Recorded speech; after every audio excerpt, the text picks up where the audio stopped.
welcome back to the Sport Podcast. We're your hosts, Lorenzo. Skyler. And I'm Mallory. What do you think of that game, guys? I think the Penguins, they had it in the first half and then blew it in the third. Yeah, my Leafs pulled through. Pretty impressive for the Leafs. All right, we have a question from a viewer about sport and society and the role that gender plays. So women athletes often learn to view their bodies as powerful and competent rather than as objects. This contradicts some traditional ideas about femininity in the culture. Does this describe your experience or the experience of women you know? If so, they want some examples from us, guys. And if not, we gotta explain why our experiences or the experiences of others don't fit with the notion that sport participation is empowering. Oh, what a great question.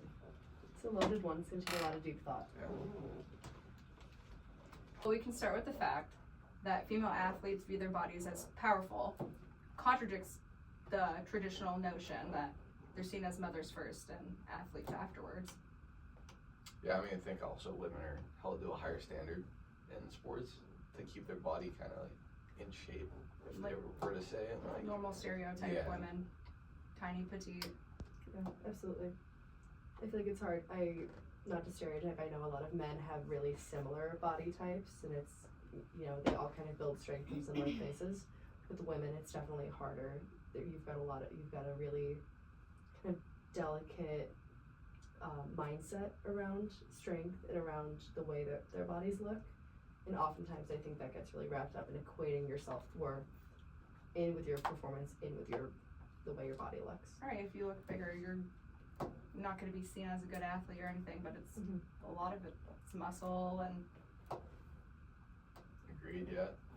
I think also, like, going to another topic is, like, the media. Social media just doesn't help it at all. No, Because, I mean, I think, especially for younger girls, like, in sports, I think a lot of their role models look a certain way or dress a certain way, and I think they look up to that, and I think social media kind of, I want to say, like, kind of influences them to, like, be one way or another, and I just feel like, that really, like, feel like hinders a lot of, like, young women in sports, because, they're, like, seeing Instagram posts, and they're like, oh, women hockey players are supposed to look like that, right. so I need to look like that, or something. I mean, look at Sport Illustrated. Yeah. They're parading around in swimsuits when they're just furthering that notion that what they look like matters first over their talents and their abilities. Don't you want to be known as somebody who's going against the norm, standing up for yourself and standing up for women instead of falling back into that shell almost of women should be seen as a particular and certain way. Right. And then if we go back into social media, there are a lot of college athletes, professional athletes that will go over and airbrush those photos before they post them, or edit their bodies before they post them. So it's hard when you see these young women who are training and want to get to that level. They think, oh, if I want to be a college athlete, this is how I have to look, and there's only one way. Yeah, exactly. Which just isn't true, and is so sad. Yeah, it is very sad. But it's hard to break that mindset, like, once you're in it. Yeah, I think that also, like, comes with, or not comes with, but it affects, like, a lot of the mental health issues that we have in a lot of, athletes, whether it's younger youth athletes, high school, college, even professional athletes. And I feel like a lot of that for women is because they're held to the standard that they need to be, like, look like this, Beautiful. be like this. Yeah. And I just feel like that's hard for them to kind of cope with, and I think that's when you hear a lot about, like, mental health struggles, addiction, stuff like that. I think it classifies them as an object, especially with the way that they're seen as women and mothers before any of their athletic abilities. It's just, you're putting your body in through childbirth, all this strenuous physical activity to become the top of their field in their athletic everything, and they're seen as, oh, she's a little fat, she's had a baby. Yeah. Ridiculous. Yeah, it's also hard. You see a lot of these professional male athletes. They can go and have kids and come right back. But with women, I mean, giving birth takes a whole strain on your body. Yeah. It is much harder to come back Yeah. after having a baby. It's not impossible. It's just much harder, and they never get credit for it. The athlete you used to be and the athlete you are now. With men, they don't really have that before and after. It's just kind of linear. Yeah. Like everything's under a laser for a woman. Yes. Agreed. Yeah. Everybody, every media outlet, even themselves, because that's what everybody else sees them as. They're gonna be like, oh, that's how it's actually supposed to be, but it's just so totally wrong. Yeah, I mean, going off your point with like women that are mothers that have had a child and are wanting to come back into their sport or stuff, like you also, at least me personally, I don't really see like sometimes like for male athletes, you see like their team, like say there's a player for the Pittsburgh Steelers that just had a kid and he's playing on Sunday, like usually that team will post about it or whatever. You don't really see that for women athletes that like have a kid. There might be like a little, if you're watching the game, there might be a little graphic, so, oh, they just had a baby like last year or whatever. Right. But you don't really hear like anything really about it. Right. So like just to add to your point, like it's just, I think coverage needs to be improved on it, because like just brought awareness on like how hard it is to do. Even to bounce off of that, Kim Caldwell, the head basketball coach for Tennessee, came back 10 days after she gave birth to a baby, and everyone thought that was normal. Yeah. Why is that okay? Wild. But then there's outlets being like, oh, she's a bad mother because she's not with her kid. Yeah. That's also not true. What do you want? What do you want from a woman? Yeah, it's like in a sport field, in any field.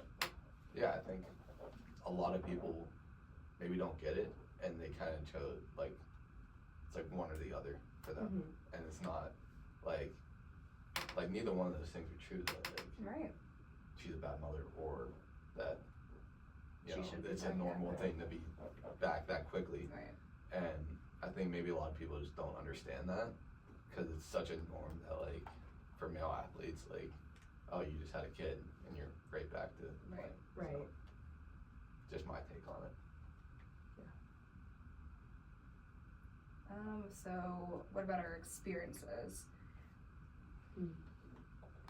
Well, for me, it's a little different because I always grew up in dance and cheerleading and gymnastics, which are all performance-based sports, and it's hard to kind of separate kind of how you're doing from how you look, because it is all of those sports, they're judged. It's how your body looks doing what. So a lot of people I know have thought like, oh, well, the thinner you are, the better you do. Right. The better you look, the better, it's all about the hair, it's all about the makeup, it's all about the costume. So it's definitely hard to separate sometimes those two things, and especially when there's such a culture around, like we said, on social media, people are critiquing everything about you, you're critiquing everything about yourself. It definitely is hard, but I do think it's getting better. The more emphasis we put on mental health. We have a lot of mental health days, for every sport. There's a lot of focus now on fixing your mindset, fixing your health before you can go and compete or go and play. Yeah. I guess I don't have a real experience about that since I didn't play a sport, but just being involved in sports, I feel like I've been seen just as the girl, the pretty little thing that's always there. Of course. So that's very hurtful and definitely goes against the notion that it's empowering, until you have to put your foot down, put people in their place, which we shouldn't have to do being women in a sport field. But so people get to know you, know your intentions, know that you're serious about what you're doing. Just gotta power through it. I will say, being a woman in sport, it can be very demeaning. Yes. Absolutely. There are a lot of people, you say your favorite, like, oh, I like this team, and they say, well, name 5 players. Right. You say you're a college athlete, they say, okay, how much do you bench, how much do you squat? It's right always off the bat. quick right back at it. Yeah. You have to really stand your ground and say, no, there is a place for me. This is my place. Yeah. women are here to stay.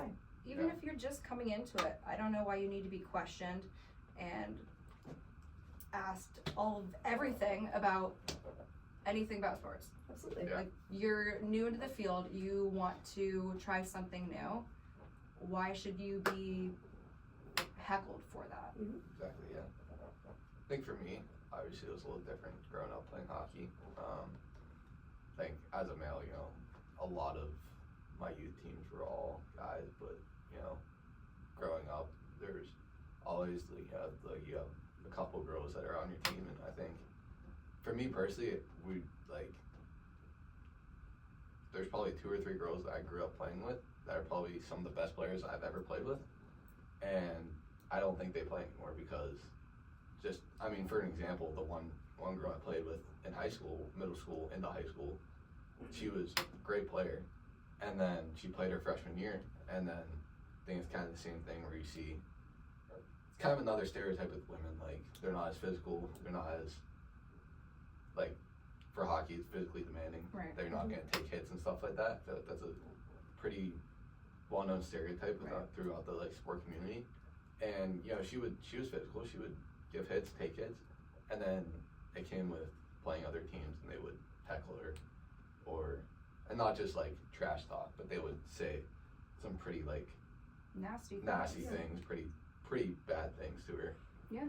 That are not in the norm, and that was one of the reasons why she quit, or continued to play hockey, but just in girls leagues and not in high school leagues with boys, because she just couldn't take the heckling and stuff like that. I mean, why would you want to be known or heckled for being less of a female? You even had that stereotype of if she plays sports, she's a lesbian. Mm-hmm. Right. Yeah. Why can't you just enjoy the love of the game? Yeah. Why can't you apply yourself but have to be seen as a lesbian because you're playing a sport? Yeah. And I think going back on the mental health aspect, if you're going into every game in the season hearing all that stuff, during the game, post game, pre-game, it just takes a toll on you. And I can't speak for anybody that's gone through that, but I can only imagine that's why we have so many mental health problems within youth and high school and college athletes that are in that position, that are just kind of getting discriminated against because of it, and getting heckled and stuff like that. Absolutely. I feel like it is more women just because of this stereotype over that they're just not as powerful and everything as men, so they want to hold themselves accountable, and sometimes they take it too far and they're letting everything eat away at them, and it's hard to watch. I mean, I've even felt depressed or upset over things that aren't within my power, and I shouldn't let that happen. But if you're being disrespected and constantly heckled over being a woman in a sport field, just because I didn't play a sport and everything, but it's very demeaning. Yeah. I will say, I feel like women's sports are at a point where they are truly on the rise. You see more about women's college basketball with Caitlin Clark and Paige Beckers, which translates into the WNBA. There's a rise with PWHL, the Women's Hockey League, of course. And I know we just had the Olympics a couple years ago. Huge year for women in sports. Yeah. Between gymnastics, and I know Alana Mar from rugby. She I don't know if you guys saw this. Barbie just created a bunch of different professional women's rugby players. Yeah. And they all they're all ripped. They all have huge muscles. Yeah. They're amazing. Grown women and girls are all buying out these Barbies. Yeah. And I know we just had Angel Reese walking in the Victoria's Secret fashion show, where everyone, I know there were a lot of comments saying that, that she has an attainable body. Why is she walking? She's 6'4" and is ripped. Yeah. No man would ever walk in a show like that and have people call his body attainable. Oh, of course not. Never. Of course not. Right. Yeah. Because women are nitpicked to be perfection. Yeah. Yep. And the second they aren't, everybody has something to It's say an about issue. it. Yeah. Now, granted, to get more acknowledgement for the WNBA, I truly believe they should have picked somebody lesser known than Angel Reese. Well, sure. But still, getting the word out there, spreading the word that, hey, we're here to stay, we need some acknowledgement, I think was a step in the right direction for sure. Yeah, for sure. Absolutely. I think, was it Suni Lee who also walked in it from the women's gymnastics team? Yes. Yeah. Yes. Yeah. So we had a couple Olympians. I like it. Love to see it. Girls doing big things. Exactly. Well, I really like that question. I think that's all we have for today. So thanks for tuning in to our podcast. I'm Skyler. I'm Lorenzo. And I'm Mallory. We'll see you next week. Bye. Okay.